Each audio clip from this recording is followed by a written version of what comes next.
भारतीय जनता पार्टीचे प्रदेशाध्यक्ष माननीय श्री रवींद्रजी चव्हाण साहेब, राष्ट्रवादी काँग्रेसचे प्रदेशाध्यक्ष श्री सुनीलजी तटकरे साहेब आणि शिवसेनेचे नेते राहुलजी शेवाळे साहेब उपस्थित आहेत। मी आपल्या सर्वांचं मनापासून स्वागत करतो आणि भारतीय जनता पार्टीचे प्रदेशाध्यक्ष श्री रवींद्रजी चव्हाण साहेब यांना विनंती करतो की त्यांनी या पत्रकार परिषदेला संबोधित करावं।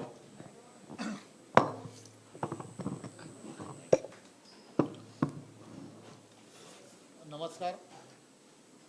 आपल्याला सर्वांना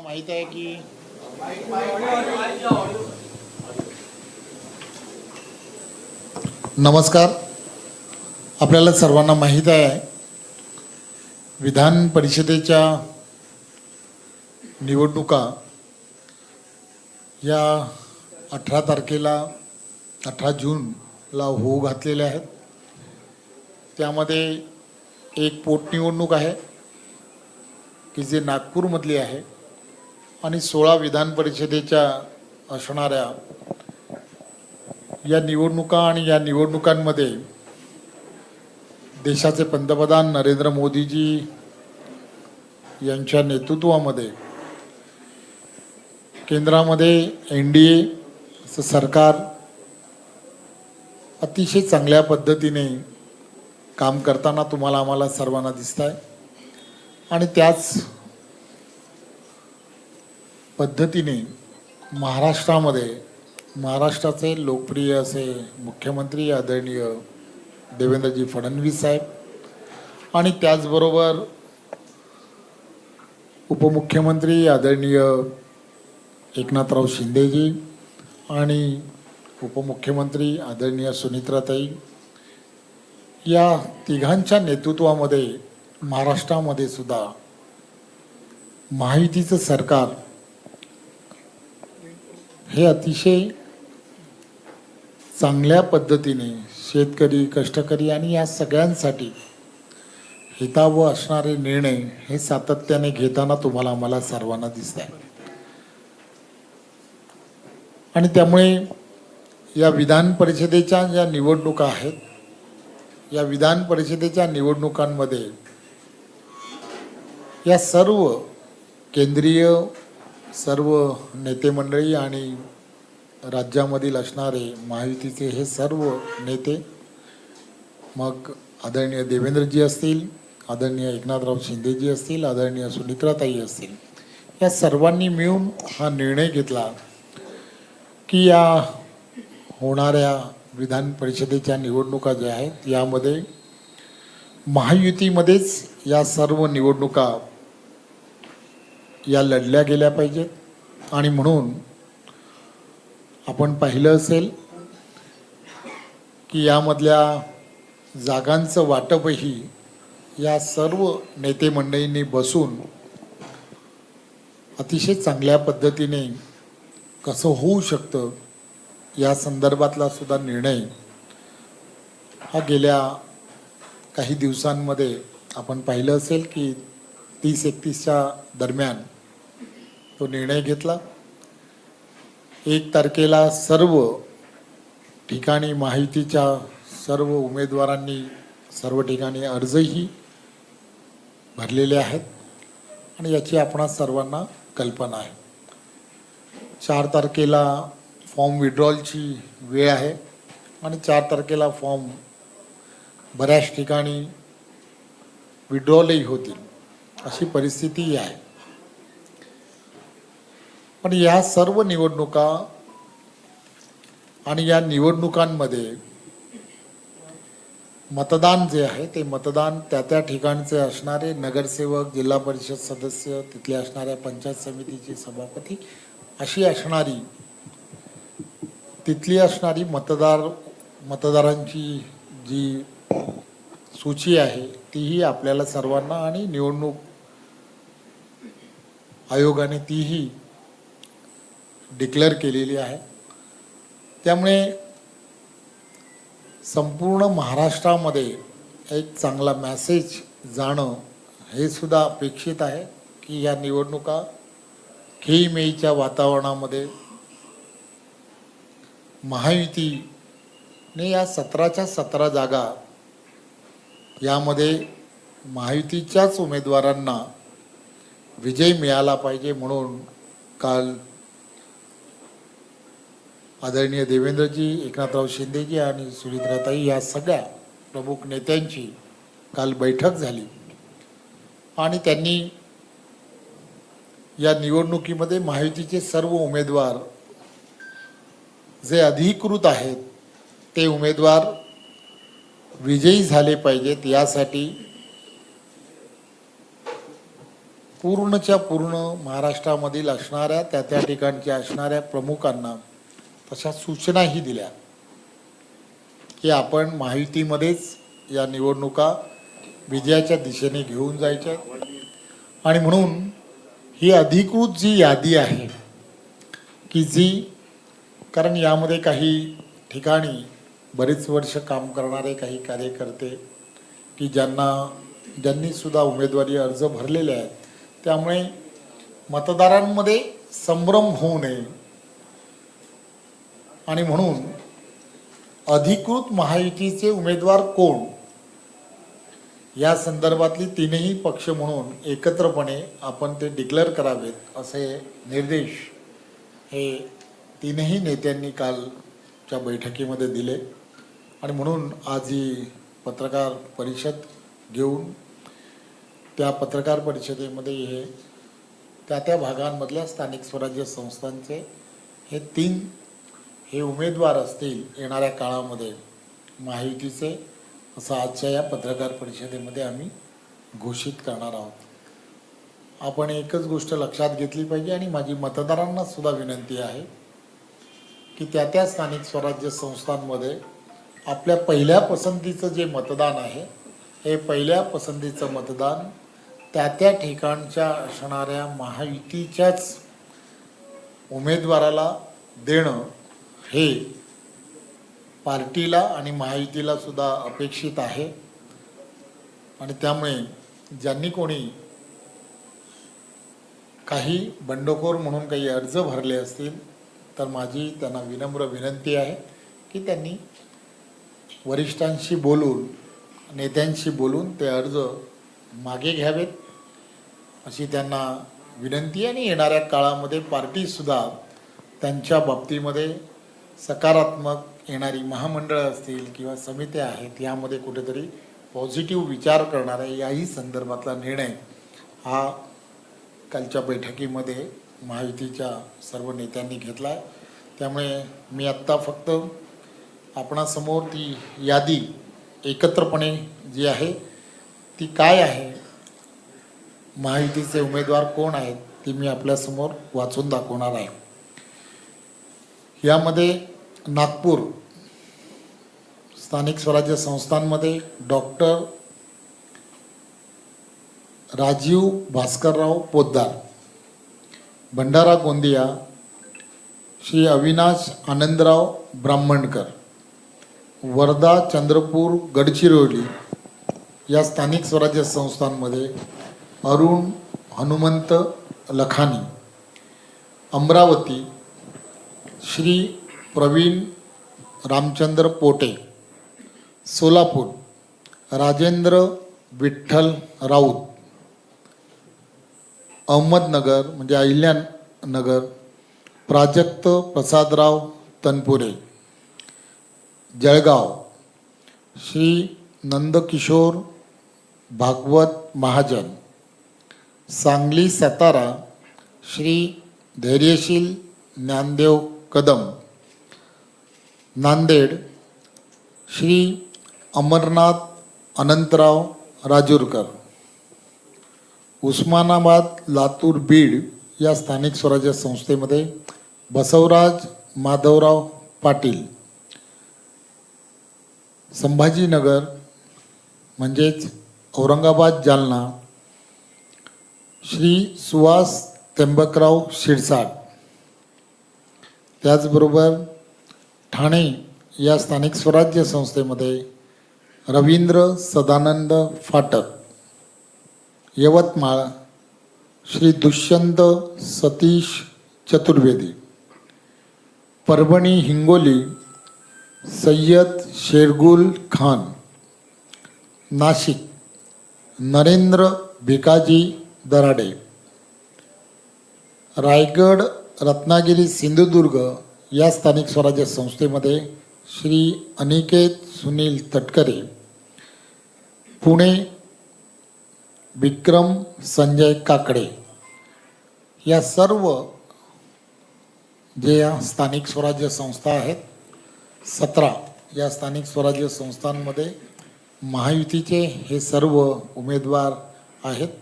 आपल्याला प्रसिद्धीसाठी जे पत्रक जे आहे ते पत्रक आमच्या तिघांच्या सहीचं पत्रक हे आपल्याला प्रसिद्धीसाठी आम्ही देणार आहोत. आपल्याला सुनीलजी हेही बोलतील. महायुतीच्या पत्रकार परिषदेच्या निमित्ताने ज्याने आता आपल्याला नुकतं संबोधित केलं, महाराष्ट्र प्रदेश भारतीय जनता पक्षाचे अध्यक्ष आमचे सहकारी रवींद्रजी चव्हाण साहेब, शिवसेनेचे नेते राहुलजी शिबाळे, श्रीयुत नवनाथ, माझे सर्व सिद्धार्थ आणि सर्व सहकारी आमचे माझे आमदार शहाजी, आपण सर्व पत्रकार मित्र, वाहिन्यांचे प्रतिनिधी, बंधू भगिनी आणि सहकारी मित्रांनो, महायुतीच्या पत्रकार परिषदेचा हेतू आदरणीय चव्हाण साहेबांनी आपल्या सर्वांच्या समोर या ठिकाणी ठेवला. मधल्या कालावधीमध्ये दीर्घ प्रतीक्षेच्या नंतर स्थानिक स्वराज्य संस्थांच्या निवडणुका झाल्या. त्याच्यामुळे ह्या द्वैवार्षिक निवडणुका ज्या येतात त्या स्थानिक स्वराज्य संस्थांच्या मतदार त्या ठिकाणी नसल्यामुळे किंवा नगरसेवक, जिल्हा परिषद सदस्य, महानगरपालिकेचे नगरसेवक नसल्यामुळे या रखडलेल्या होत्या. मधल्या कालावधीमध्ये देवेंद्रजी फडणवीस साहेब, शिंदे साहेब, स्वर्गीय दादा असताना नंतर वहिनी यांच्या नेतृत्वाखाली राज्यामध्ये सरकारने या निवडणुका घेतल्या आणि या निवडणुकीच्या नंतर या स्थानिक स्वराज्य संस्थांच्या निवडणुका घोषित झाल्या. त्यावेळेला या तिन्ही नेत्यांनी, विशेष करून मुख्यमंत्री महोदयांनी त्याच्यामध्ये पुढाकारी घेतला. शिंदेसाहेबही होते, बहिणी होत्या आणि ही निवडणूक महायुती म्हणून लढवायची असा निर्णय त्या ठिकाणी करण्यात आला. ठीक आहे, वेगवेगळ्या पद्धतीचं मतं आपापल्या पक्षाची त्या ठिकाणी मांडली जात असतात, परंतु ज्या पद्धतीने देशाचे पंतप्रधान नरेंद्र मोदी साहेबांच्या नेतृत्वाखाली जगभरामध्ये भारताचं एक सामर्थ्य वाढतं आहे, विकसित राष्ट्र म्हणून आपण वेगाने प्रगती करतो आहोत, अशा वेळेला NDA देशातही मजबूत असली पाहिजे, राज्यातही असली पाहिजे. अमितभाईंचं या संबंध, महायुतीच्या संबंध वेगवेगळ्या घटक पक्षांकडे सुद्धा अतिशय योग्य पद्धतीने समन्वय लक्षही असतं.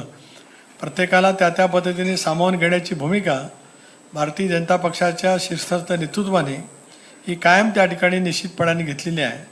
अशा या भूमिकेतूनच या 17 जागा, त्यातील एक जागा नागपूरची पोटनिवडणूक जिथे महसूल मंत्री बावनकुळेजी हे विधानसभेवर निर्वाचित झाले, ही त्या ठिकाणी होती.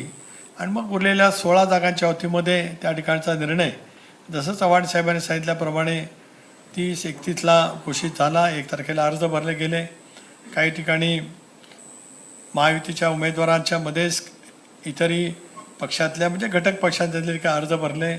काल आम्ही सर्वांनी बसून या संदर्भामध्ये चर्चाही केली आणि जिथे जिथे ज्या पक्षाचे अर्ज अधिकृत उमेदवारांच्या पेक्षा अधिक आलेले आहेत त्या संदर्भातल्या स्पष्टपणाच्या सूचना या तिन्ही पक्षाच्या नेतृत्वाच्या माध्यमातून त्या ठिकाणी दिल्या गेलेल्या आहेत. आणि भक्कमपणाने देवेंद्रजींनी सुद्धा विश्वास व्यक्त केला, शिंदेसाहेबांनी केला, वहिनींनी केला की 17च्या 17 जागांवरती महायुतीचे उमेदवार त्या ठिकाणी निर्वाचित होणार आहेत. आता चव्हाण साहेबांनी सांगितलं की प्रथम पसंतीचं मत द्या. इथे द्वितीय पसंती नाहीच आहे आणि द्वितीय पसंती देण्याइतपतचं संख्याबळच कोणाकडं नाही.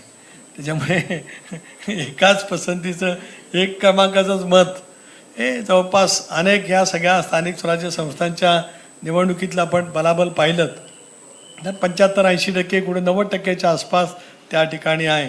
तर आम्हाला विश्वास आहे किंवा या माध्यमातून तिन्ही पक्षाच्या वतीने पक्षादेश म्हणा किंवा पक्षाची विनंती म्हणा की महायुतीचे उमेदवार ज्या मतदारसंघातील आता चव्हाण साहेबांनी घोषित केलेत त्या ठिकाणी पूर्णपणाचं मतदान त्या ठिकाणी व्हावं. अर्ज मागे घेण्याचा अखेरचा दिवस हा उद्या आहे. पण मागे घेण्याची प्रक्रिया ही सुरू झाली. काल दुपारच्या नंतर नामनिर्देशन पत्र छाननी झाल्याच्या नंतर, त्यामुळे आजही चालू आहे, उद्याही चालू आहे. त्यामुळे सगळीकडे सुद्धा ह्या निश्चितपणाने गेलेल्या आहेत आणि आम्हाला विश्वास आहे की उद्या 4 तारखेला 3 वाजता ज्या वेळेला अर्ज मागे घेण्याचा मुदत संपेल त्यावेळेला थेटपणाने महायुतीचे अधिकृत उमेदवार आणि मग महाविकास आघाडी जिथे जिथे उमेदवार उभे करू शकले, अनेक ठिकाणी उमेदवारच मिळाले नाहीत, अनेक ठिकाणी शोधून उमेदवार केलेले आहेत. आम्हाला आनंद आहे, लोकशाहीमध्ये निवडणुकी झाली पाहिजे. बाबासाहेबांनी निवडणुकीचा मूलभूत अधिकार दिला, त्यामुळे त्या ठिकाणी निवडणुका होतील. परंतु आज महायुती मोठ्या प्रमाणावरती या निवडणुकीमध्ये निश्चितपणाने देवेंद्रजींच्या, शिंदेसाहेबांच्या, बहिणींच्या नेतृत्वाखाली अभूतपूर्व असं यश मिळेल. आज या पत्रकार परिषदेच्या निमित्ताने महाराष्ट्रातील या 17 जागांवरती जे महायुतीचे मतदार त्या ठिकाणी मतदान करणार आहेत, महापालिकेचे नगरसेवक आहेत, जिल्हा परिषदचे सदस्य आहेत, पंचायत समितीचे सभापती आहेत आणि नगरपालिकेचे, नगरपंचायतीचे जे मतदार आहेत, नगरसेवक, या सर्वांनाच आम्ही पुन्हा एकदा सूचित करतो की मोठ्या प्रमाणावरती आपलं मतदान हे महायुतीच्या उमेदवारांच्या पाठीमागे त्या ठिकाणी व्हावं. ही तिन्ही पक्षाची एक अधिकृत भूमिका आज आपल्यामार्फत महाराष्ट्रामध्ये आणि आम्ही संबंध आमच्या मतदारांच्यापर्यंत पोहोचवत आहोत. आपल्या सर्वांचे आभार. आज या ठिकाणी महायुतीची पत्रकार परिषद होत आहे आणि या पत्रकार परिषदेला आपल्या सर्वांना यापूर्वीच संबोधित केलं. भारतीय जनता पार्टीचे प्रदेशाध्यक्ष आदरणीय रवींद्र चव्हाण साहेब, राष्ट्रवादी काँग्रेसचे प्रदेशाध्यक्ष आदरणीय सुनील तटकरे साहेबांनी, आणि आज या ठिकाणी ही पत्रकार परिषद घेण्याचं महत्त्वाचं कारण की ही विधान परिषदेची 18 जूनची जी निवडणूक आहे ती निवडणूक आम्ही सर्वजण महायुतीच्या माध्यमातून लढवत आहोत. कारण यापूर्वीच आदरणीय मुख्यमंत्री देवेंद्र फडणवीस साहेब, आदरणीय उपमुख्यमंत्री एकनाथ शिंदे साहेब आणि आदरणीय उपमुख्यमंत्री सुनीताताई पवार या तिघांनी जागा वाटपाच्या बाबतीतला निर्णय घेतला आणि कुठला पक्ष किती जागा लढणार या संदर्भातला संयुक्तिक निर्णय घेतला आणि पक्ष पातळीवर निर्णय घेतल्यानंतर पक्षाच्या व्यतिरिक्त महायुती ही भक्कम राहावी आणि महायुतीच्या माध्यमातून ही निवडणूक लढवावी या दृष्टिकोनातून पण निर्णय वरिष्ठ नेत्यांनी घेतला. आणि जसं दोन्ही नेत्यांनी सांगितलं की संपूर्ण देशामध्ये आदरणीय पंतप्रधान नरेंद्र मोदीजींच्या नेतृत्वाखाली आपण सर्वजण काम करत आहोत. जसा देशाचा विकास होतो तसा महाराष्ट्राचा विकास आदरणीय मुख्यमंत्री आणि दोन्ही उपमुख्यमंत्री यांच्या नेतृत्वाच्या माध्यमातून होत आहे. त्यामुळे ही विधान परिषदेची निवडणूक ही अत्यंत महत्त्वाची आहे. जसं तटकरे साहेबांनी सांगितलं की स्थानिक स्वराज्य संस्थेचे लोकप्रतिनिधींची निवडणूक न झाल्या कारणामुळे ह्या निवडणुकीला उशीर झाला, परंतु आता सर्व ठिकाणी लोकप्रतिनिधी असल्या कारणामुळे ही निवडणूक होत आहे आणि आम्हाला संपूर्णतः विश्वास आहे 17 ठिकाणी जे महायुतीचे उमेदवार आहेत ते विजयी होतील. या संदर्भातल्या ज्या अधिकृत सूचना आहेत ती सूचना पण सर्व स्थानिक स्वराज्य संस्थेचे जे मतदार आहेत त्यांना महायुतीच्या माध्यमातून देण्यात आलेली आहे. जो 1 नंबर जो पसंतीचं मतदान आहे ते ह्या 17 जे आज आदरणीय रवींद्र चव्हाण साहेबांनी ज्या 17 उमेदवारांची घोषणा केली त्या 17 उमेदवारांना 1 नंबरचं पसंतीचं मतदान करावं हे आव्हान पण या ठिकाणी केलेलं आहे.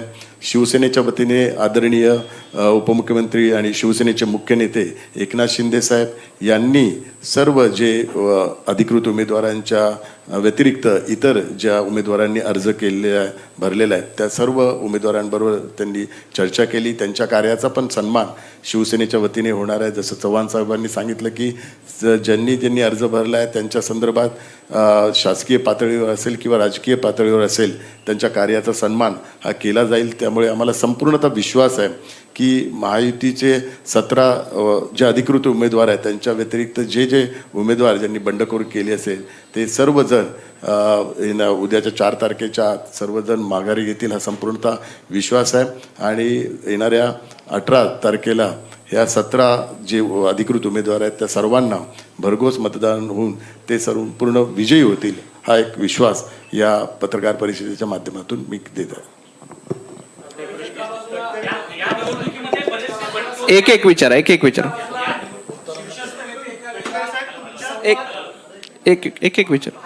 शीर्षस्थ नेते एका बाजूला संवाद समन्वयाची भाषा करत आहेत, परंतु दुसऱ्या पातळीतले नेते मात्र एकमेकांच्या पक्षांवरती आरोप करत आहेत. अब्दुल सत्तार यांनी तर थेट भाजपवरती आरोप केला की भाजपचं मुंडकं छाटलंय. या नेत्यांना काही समज दिली जाणार आहे की या संदर्भात भूमिका काय असणार आहे? नाही, ह्या विषयासंदर्भात कालच आदरणीय शिवसेनेचे मुख्य नेते एकनाथ शिंदे साहेबांनी मराठवाड्यातील आणि छत्रपती संभाजीनगरमधील जेवढे आमचे आमदार आहेत त्यांच्याबरोबर बैठक घेतली आणि या विषयासंदर्भातला खुलासा आमदार अब्दुल सत्तार यांनी प्रसार माध्यमांशी केलेला आहे. त्यामुळे हा विषय हा माननीय मुख्य नेते एकनाथ शिंदे साहेबांनी सर्वांशी चर्चा करून या संदर्भातला जो निर्णय आहे जो अब्दुल सत्तार यांनी स्वतः प्रसार माध्यमातून तो डिक्लेअर केलेला आहे. आज सकाळी पुन्हा एकदा त्यांनी टीका केली आहे की आम्ही निधी मिळण्यासाठी काम होण्यासाठी उठाव केला, परंतु तो निधीच आम्हाला मिळत नाही, त्यामुळे आता आम्ही करायचं. नाही, असं कुठेही बोलले नाहीत. आणि या संदर्भात माननीय मुख्य नेते आदरणीय एकनाथ शिंदे साहेबांनी सर्व वरिष्ठ नेत्यांशी काल चर्चा केलेली आहे. त्यामुळे छत्रपती संभाजीनगर संदर्भातला जो उमेदवारी अर्ज आहे ते अर्ज ते मागे घेतील. आणि आज जसं रवींद्र चव्हाण साहेबांनी सांगितलं, हे 17 उमेदवार जे अधिकृत उमेदवार आहेत ते महायुतीचे उमेदवार आहे. आता आम्ही पक्ष पातळीवर ही निवडणूक लढवत नाही, ही निवडणूक आम्ही महायुतीच्या माध्यमातून लढवत आहोत. त्यामुळे जे 17 उमेदवार आहेत ते महायुतीचे उमेदवार आहेत. ते काय भारतीय जनता पार्टी, शिवसेना, राष्ट्रवादी असे उमेदवार म्हणून आहेत, ते आता महायुतीचे उमेदवार म्हणून ही निवडणूक लढवत आहेत. त्यामुळे महायुतीच्या सर्व पदाधिकाऱ्यांची जबाबदारी आहे या 17च्या 17 उमेदवारांना विजयी करायची. तटकरे साहेबांना मला एक प्रश्न आहे. कृष्णात तटकरे साहेबांना प्रश्न आहे. काल उदय सामंतांनी तुमच्या उपस्थितीमध्ये सर्व कोकणातल्या आमदारांची एक बैठक झाली. या बैठकीमध्ये ठरवण्यात आलं की जुईली दळवी यांनी जो उमेदवारी अर्ज भरलेला आहे तो मागे घेतला जाईल, परंतु तत्पूर्वी काही खडाजंगी झाली, काही वादविवाद झाले, अशा प्रकारची माहिती मिळते. कितपत तथ्य आहे आणि उमेदवारी अर्ज मागे घेणार आहेत का त्या? एक असं आहे की स्थानिक स्वराज्य संस्था कोकणच्या उमेदवारीच्या संदर्भात मी आदरणीय देवेंद्रजींचे आभार मानलेत, आताही मानतो. शिंदे साहेबांचे सुद्धा मी मनापासून आभार मानतो की या सगळ्या बाबतीमध्ये ज्या वेळेला केंद्रीय नेतृत्वाने निर्णय दिला तर त्याचं पूर्णपणाचं समर्थन या नेतृत्वाच्या माध्यमातून त्या ठिकाणी झालं.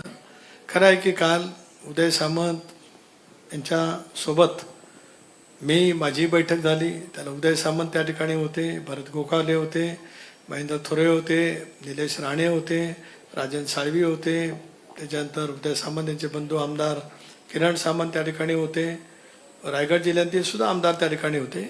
आमची चर्चा खेळीमेळची झाली. आमच्या चर्चेमध्ये कुठेही काय वादविवाद नाही झालेले, कारण दीर्घकाळ आम्ही सुद्धा जिल्ह्यामध्ये एकत्रित काम केलेलं आहे. आणि कालच सूचित करण्यात आलं, कारण जसं शिंदे साहेबांनी त्यांना सूचना दिल्याप्रमाणे ते अर्ज मागे त्या ठिकाणी घेणार आहेत. अनेक ठिकाणी बंडखोर जे आहेत ते नॉट रिचेबल होत असल्याचं पाहायला मिळते. खास करून नाशिकमध्ये भाजपचे बंडखोर जे आहेत गणेश गीते ते आता नॉट रिचेबल झालेले आहेत. त्यामुळे ते उमेदवारी अर्ज मागे कशा घेणार का आणि उमेदवार अर्ज ते कायम ठेवतील असं म्हटलं जाते. दुसरीकडे संजय राऊतांनी विधान केलेलं आहे की त्याच ठिकाणी शिवसेनेचा उमेदवार आहे तर त्या ठिकाणी आमचा मुख्य शत्रू हा शिवसेना शिंदे गट आहे असं त्यांनी म्हटलेलं आहे. एकंदरीतच भाजपला ते पाठिंबा देऊ शकतात अशा तिथल्या बंडखोर उमेदवाराला असं वाटतं. उघड भूमिका. आम्ही भाजपला पाठिंबा देऊ, शिंदे सेनेचे उमेदवार दराडेंचा पराभव करू. सर्व समारोप करतो. नाही भाऊ, एक प्रश्न आहे भाऊ, नंतर एक प्रश्न आहे भाऊ, या प्रश्नाचं उत्तर आणि नंतर एक समारोपच करतो. आपल्याला सर्वांना माहीत आहे या सर्व निवडणुकांमध्ये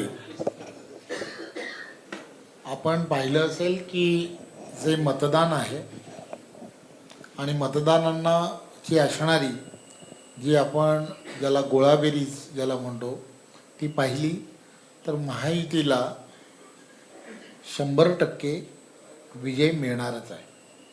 आणि आम्ही आमच्या बरोबर असणारे महायुतीतल्या प्रत्येक ज्यांनी अर्ज भरला त्या सर्वांशी चर्चा करणारच आहोत, चर्चा करतच आहोत.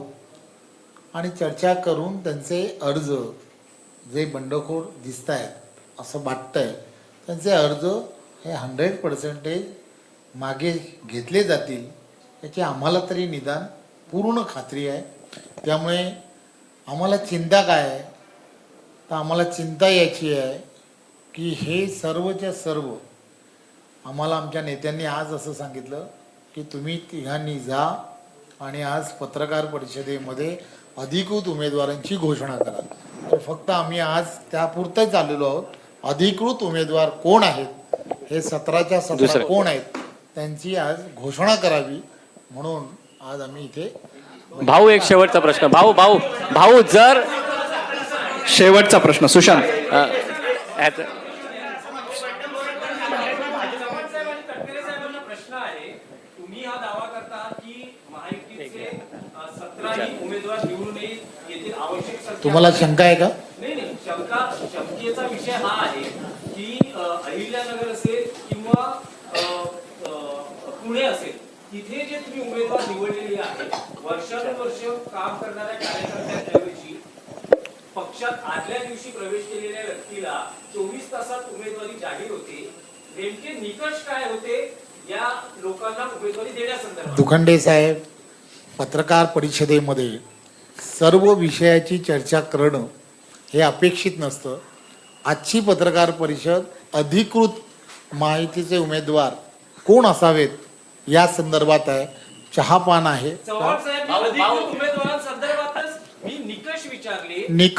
निकष सांगण्याची निकष जे असते दुखंडे साहेब तुम्ही उमेदवारी जाहीर निकष विजयाच्या दृष्टिकोनातून निकष नाराजी असते तर हे उमेदवार निवडताना निकष काय होते? तटकरे साहेबांनाही हा प्रश्न आहे आणि तुम्हालाही हा प्रश्न आहे. दोन गोष्टी दुखंडे साहेब, आपण मला वाटतं कोणाकडून हा प्रश्न घेऊन आलायत या संदर्भात आपल्याला प्रतिप्रश्न विचारावा असं मला वाटतं. आपल्याला